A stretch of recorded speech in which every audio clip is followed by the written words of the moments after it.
1994. A very good year. Yes. Yes. But anyway, welcome to yet another Super Nintendo run. Yet another classic. And of course, joining me is the resident expert on this series. I know. Yes, well, the expert as far as Arcadia Comms is. I'm WatcherCCG, you guys probably know me. I recently completed 2 Pokemon sessions, 2 Pokemon games, Yellow version and Crystal version. I'm holding off on Emerald version. I'm going to do something special for that. I'm currently working on Recruitment, but enough about me. Let's get back to Adam. This is Super Metroid, 3rd game in the Metroid series. This takes place Metroid literally like is in captivity. possibly even The minutes galaxy after the ending of is at Metroid peace. 2. And of course, this is actually the first game and the only game to actually have Samus in her basic suit without any upgrades, and no explanation is ever given. Well, you get a little bit of that in Metroid 2, because... Well, then again, she did bring along her Morph Ball and missiles. Ironically, no Ice Beam. Yeah, it's not even... no idea why. But in any case, she has nothing starting out in this game, and there's no reason for it. Yeah. So yeah, basically this is a recap of the events of Metroid and Metroid 2. Speaking of Metroid 2,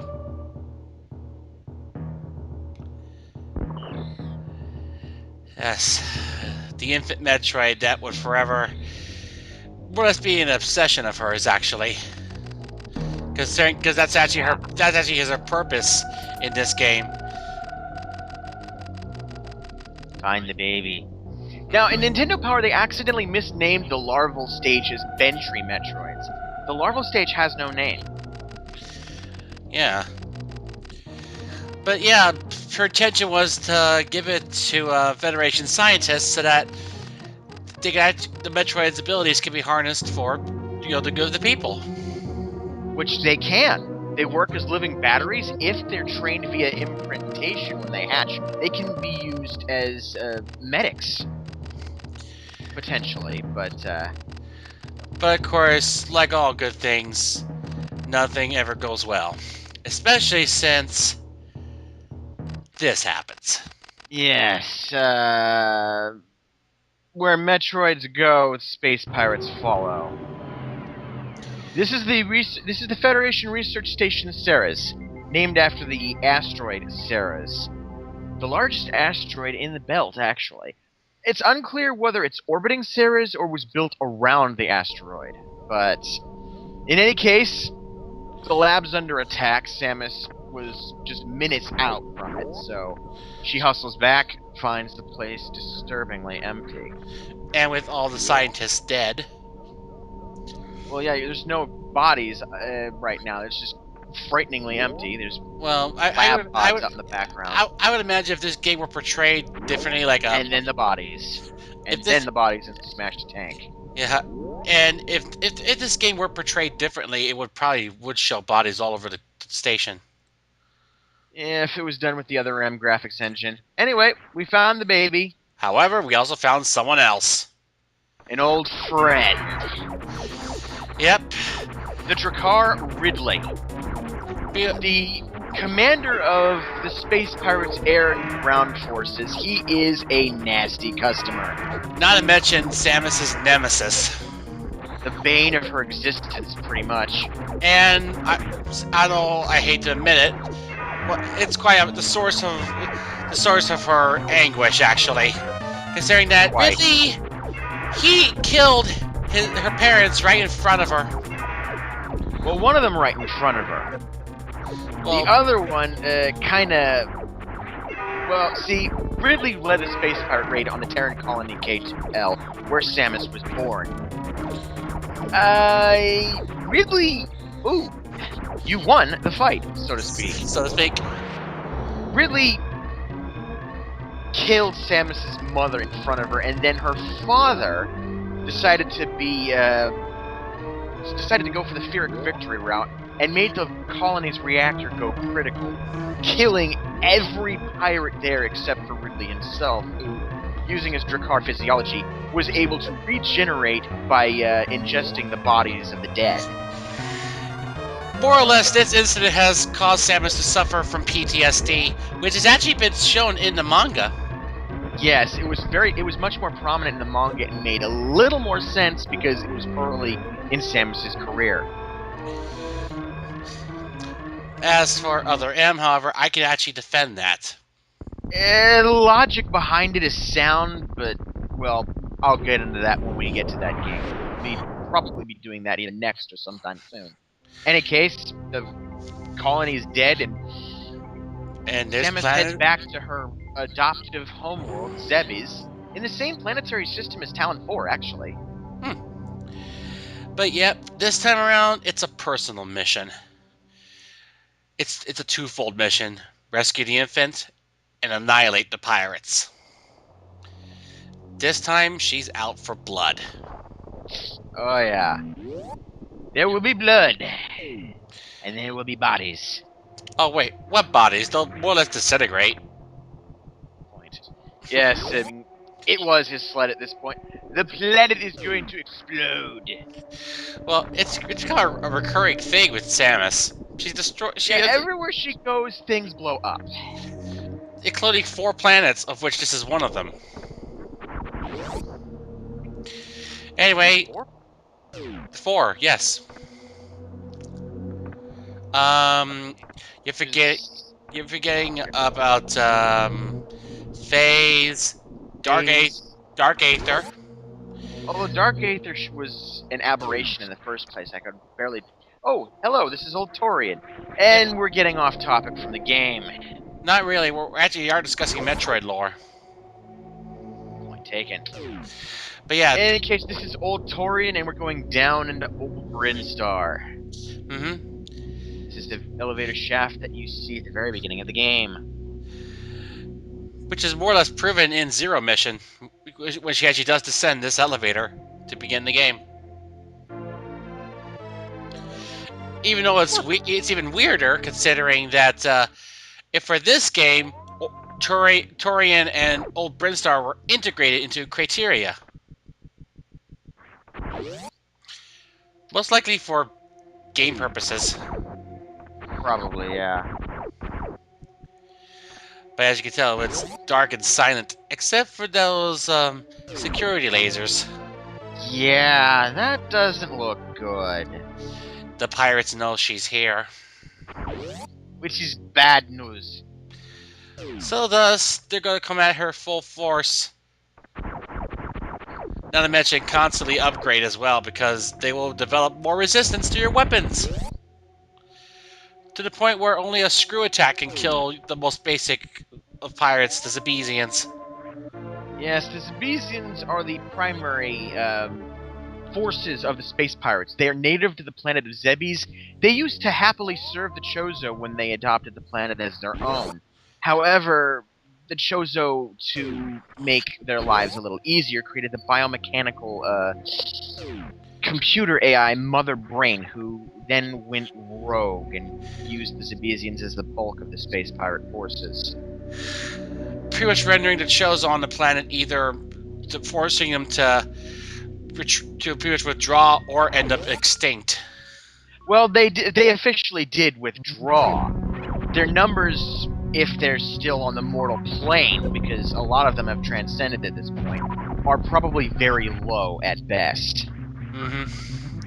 And that's basically Samus's only motivation for living at this point, is finding the Chozo and or following their path, if possible. Yep. But yep, look at that, the old escape shaft. Yep. Well, we just went through here earlier. Yeah, and of course, as fitting bookends, we will be climbing this shaft at the end of the game. Again. But yeah, as compared to the original Metroid, Zebes is actually a lot more wider, a lot more easier to, well, not easier, but there's much more to explore. Yes, the planet is a lot more open in this game.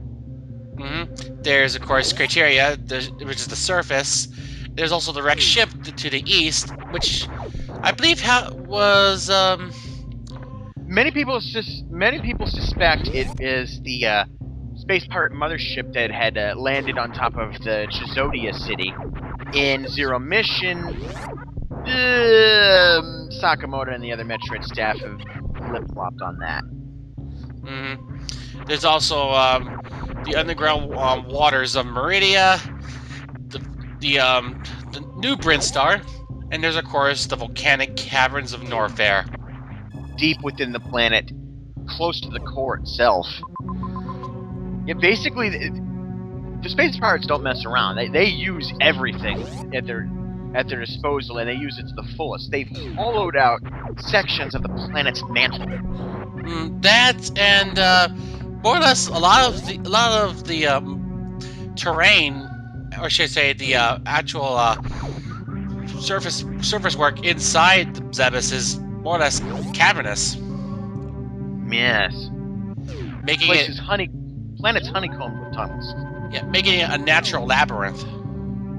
Yeah.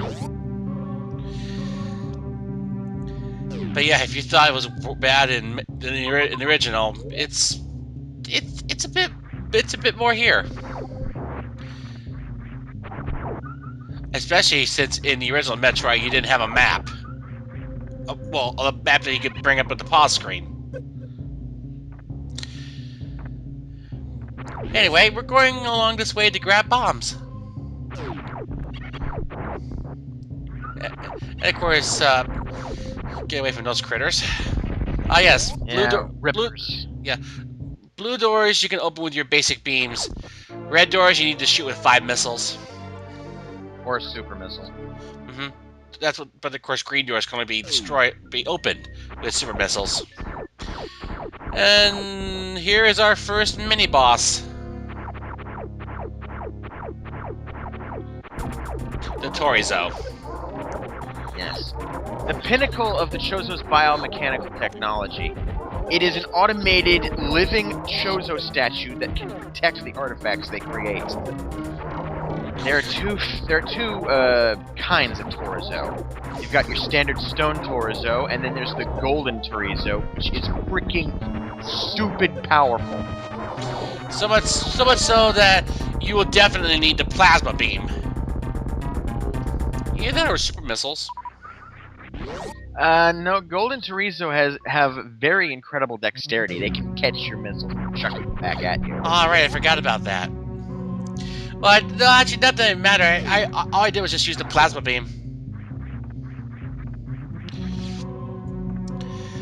But oh yeah, there's also, of course, one other area, the new Torian. Pretty much located much deeper in the planet than it used to. Maybe even deeper than Norfair.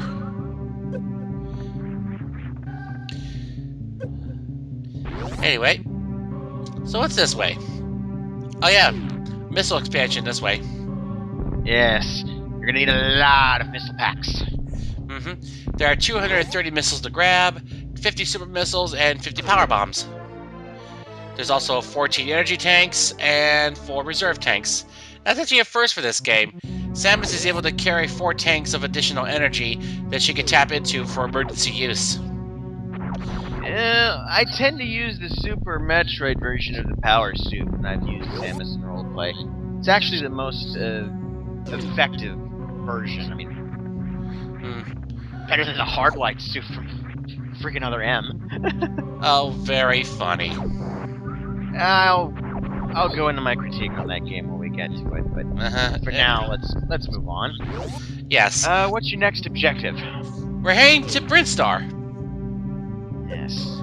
Yeah. And of course, once we get there, we'll have to fight our way deeper into Brinestar and take on our first actual boss. Because, as opposed to Metroid 1, we had practically 2 bosses before the final boss. This time around, there are 4. Yes, they've done some recruiting since last time. Yep, there are 4 space pirate generals this time around, and we're about to be foreshadowed by those.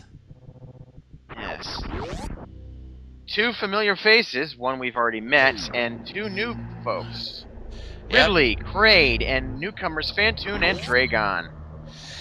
Yep. Each of them occupies a separate area of the planet. Kraid inhabits Brinestar, Viridia Dragon, the wrecked ship Fantoon, and Norfair Ridley. Yes. Of course, we won't be fighting Ridley until much later, once we get the gravity suit. Yeah, we're gonna need to have nearly full gear just to fight that prick. Mm-hmm.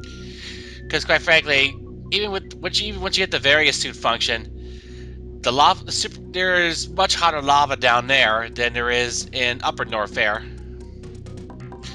Anyway, look at the Brinestar.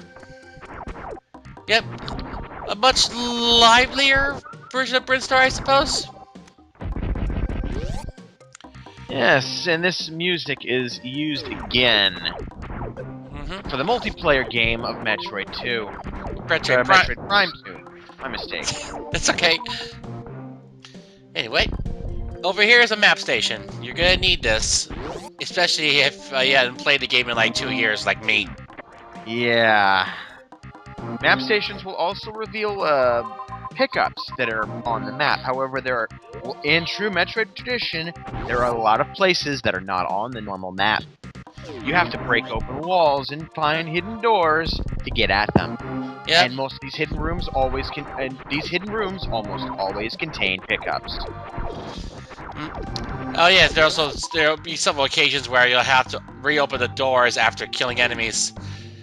And if you have a situation where the doors lock, remember to shoot them all open before you leave the room, or you'll have to kill everything in there again. And be sure to use save stations often. Oh yes, this game will murder you if you're not careful.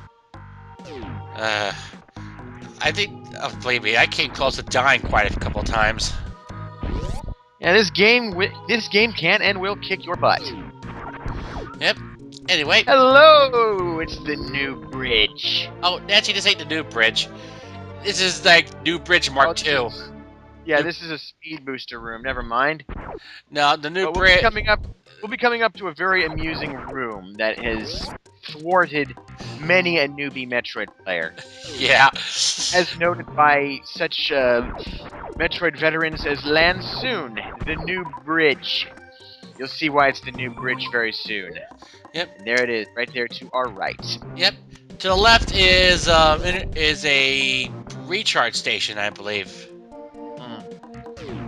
I'm not sure which one. No, I think it's just for missiles. Oh, I forget what it was in there. I'm pretty sure. I don't know whether I go back there later or not. But quite frankly, I was actually impressed with my performance in this run of Super Metroid. I more or less did it on my own. Yes, the first time that Adam did this, it was for the original Arcadia Comms channel. I was there as a Metroid veteran to help him get through the game on his first ever win against it. But the channel went under, and here we are. Yep. This is only his second time beating this game, and he did it without my help. Yeah, and of course... Wait, what? I'm so proud of you. Well, obviously, next thing I need to do is redeem myself in other Nintendo games that you take pride in beating. But more on that later. Yes, well, back to the matter at hand. Oh, one thing. A lot of people just don't get this pickup. Did you get the spring ball? Nope. I don't see a point. It's a convenience thing. Yep. Oh, key hunters. Yeah, key hunters are the second race that makes up the bulk of the Space Pirates forces. They are a 2-stage insectoid species that starts out as a caterpillar known as the Zero, and then they evolve into that nasty wing phase you see right there. It's unknown how Mother Brain would them. And here is another mini-boss, the Spore Spawn. Very boring. Trust me, folks. Very slow boss, too. This is more or less a speedrun's nightmare. If you can get super missiles early, this is a great time to use them. Yeah. Especially if people sequence break. Oh, yes. Of which I prefer playing the game fair. Yes, well, Metroid is generally not meant to be played fair. Sequence breaking is built into all but All but the more recent ones. Yes, Fusion and the Metroid Prime trilogy come into play there. Mm-hmm.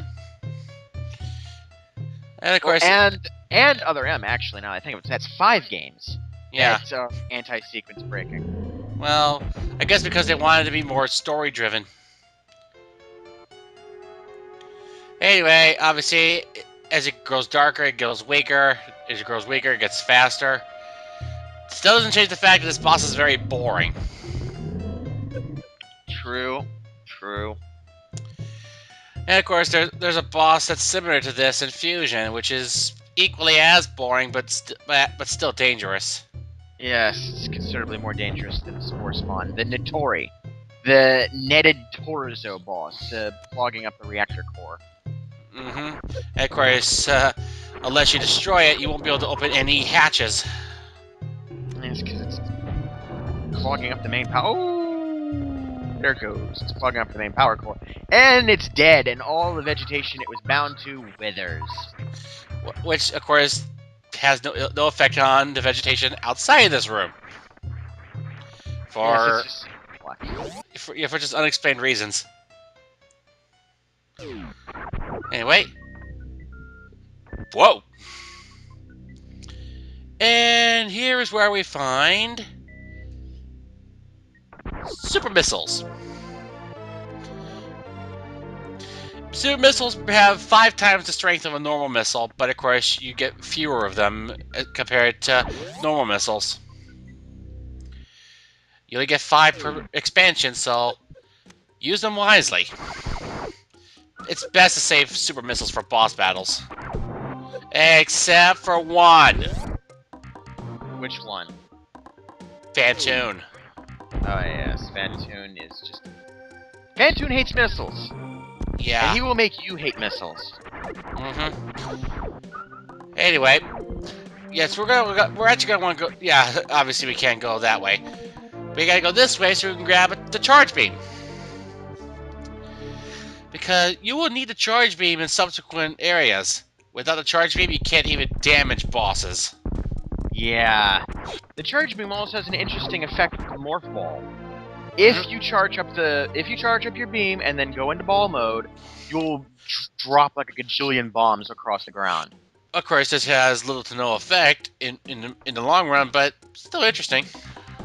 Well, it's a nice crowd control effect. Yeah, but there's also another maneuver you can do with the charge beam. A pseudo screw attack. Yes, the Monzo screw attack, or the Ghetto screw attack. It only works for one hit, but it's still useful. Yeah. And of course, we're coming up to the new bridge. Ugh, side hoppers. I hate them. I hate them hate them the most in Other M. Yeah, where they're in full 3D and can be extra obnoxious. Until you realize that an overblast can kill them in one strike initially. Yes, well, I have plenty to say about the game mechanics of Other M and everything else about Other M in due time. This is the new bridge. If you don't know about the dash button, you will never cross this bridge. Yeah, and you will be forever embarrassed. Because there are pit blocks on that bridge that break away. If you're not running at full speed, you will fall. And you will look dumb. And now we're in sandy, red sand Brinestar. Yes, this area is suffering a bit of a drought. That's a power bomb door. You won't be coming back to that for a good long while. Unless you sequence break. And, by the way, in regards to a certain expansion, yes, I do pick up the X-ray scope. I don't know, I felt like I needed it this time around. Well, it does help me get several expansions, actually. Shriek bats. Yes, Screes in the original series. Hey, wait. Ah, yes. You also want to go up here, too. This will actually give your charge beam a bit of a boost, actually. And your normal beam, too. Hmm. Yep. It's the Spacer Beam. The Spacer Beam pretty much makes your shots wider. Like so. Yes. The Spacer Beam splits your beam into 3 shots. It's later called the Wide Beam in Metroid Fusion. However, right now in this particular game, it is incompatible with the Plasma Beam due to the function the Wave Beam has with Plasma and Spacer. We'll get to that when we get the Wave Beam. And of course, those things will automatically latch onto you if they catch you and drag you down with them. Very annoying. Ooh. And of course, your favorite spot. The Meridian Tube, with the best music in the entire game. Anyway, now Great we must... for a zen moment. Yep. Now we must descend into Norfair for a brief moment. We need to pick up something. Super missile door. I'll unlock it for now. Yeah, you need a speed booster to navigate this area. Yeah. And to navigate... Yep. Even with the run button, you can't outstrip the gates. Yep. And of course, to navigate this place to the fullest, you'll need the power bombs. Yep. But yeah, do not go into any area other than the safe station. Otherwise, you will be you'll take damage since you don't have the Various suit. Yes, Norfair is near the core of the planet. I'm assuming it's basically a large hollowed-out section of the planet's mantle. And a lot of the areas are not fully insulated against the magma that is still outside the hollowed-out zone. So they're very hot. Very. Ooh. Now we get the high jump boots. Yes, in Fusion these are combined with the spring ball. You know what thing I miss though is the old Metroid 2 spider ball. You could do anything with it. However, that said, I understand why they nerfed it so hard in the Prime trilogy because of the whole nature of how the rooms in the Prime trilogy were loaded. If you could climb your way up over the side of the walls. Yeah. Yeah, then you end up in the void. Yes, you'd end up in the secret worlds. At least it's not the minus world. As they call them in the Metroid sequence breaking community. If I remember correctly, Metroid2004.com. Great place to locate. Great place to go for sequence breaking tips, finding secret worlds in the 3D games, and just overall weird glitchery. Like one time in Metroid Prime 1, where a dude had a complete HUD blackout in the Chozo artifact chamber, only for the lights to come on and Meta Ridley to show up. Yeep. Yeah. I'll show you that video actually when we're done here. Makes sense. Yeah. Remember where the sites is. Yeah. Yeah, that door back there was locked. It's locked until you defeat Kraid. Yes, he's got a biosensor lock on it. Same with breathing. It don't work. Same with the plasma beam door in Meridia. Yes, you can go into the back door using the wrecked ship, but then you only to realize you wasted your time. Because even if you manage to pull off the wall jumps that you need, you realize that you have to beat the boss. Trust me, I'd forgotten about that actually. So on a separate take. So that's when I realized, after I saved in Meridia and then I left, because obviously I'm not gonna go through all that and make the people suffer for it. Yeah. Anyway, we're heading even closer to Kraid. And oh, nah. Hi. It's a fake. Yeah, that's a throwback to the old NES game. It's a trick. Yeah, no, And this dead trooper or punter or whatever, this is actually a very subtle nod to the character from the Nintendo Power Super Metroid comics, Armstrong Houston, who is actually a colleague and friend of Samus in that continuity. Anyway, he shows up a lot in the manga sometimes. But yeah, here's the real Kraid. Yes. Doo doo doo doo. Anyway, here. Yeah. Shoot him in the face. Shoot Yeah. him in the eyes, specifically with your beam, and then feed him missiles. Apparently he doesn't like it. I thought it would be his favorite food. Yes, and be careful of his flying fingernails and the spikes he fires out of his gut. Also, the first phase of the battle before he fully stands up in the room, don't do too much damage or the game will glitch.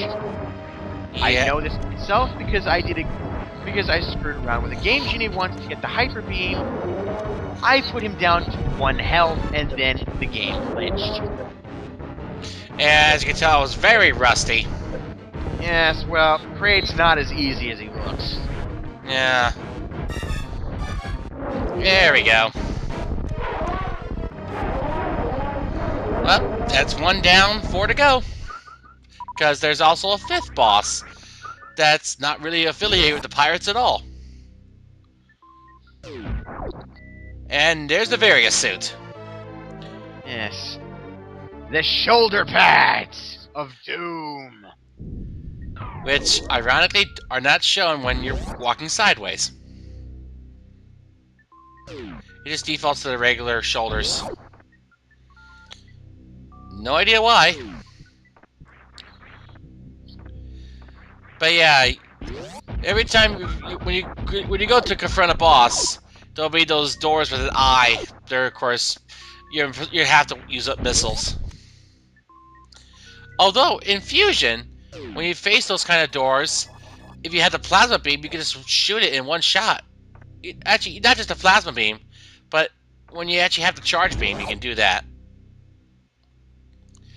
I remember that happening in Sector 6, actually. I was watching Jeremy's LP at Fusion. I remember that happening. Either that or it was from a super missile. Right. Anyway, now that we have the Various suit, we can head to Norfair. Now before I snipe through key hunters. Because, quite frankly, Fusion made me really hate them. Yeah, Fusion is kind of the black... Fusion was kind of the black sheep of the Metroid series until Other M came about. Now, it's not quite so clear. Yeah, because I'd say Fusion was the black sheep of the 2D games, definitely. And there, we got our 3rd energy tank. Alright. Well, don't need to be here anymore. Yeah, let's find a save station. Oh, we'll find one when we get down to Norfair.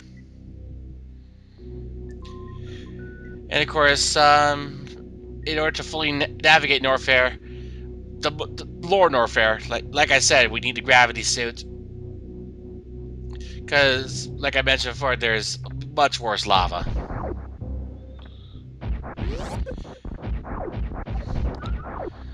Although, quite frankly, there actually is quite a lot of stuff to grab here in Norfair. Including 2 beam upgrades.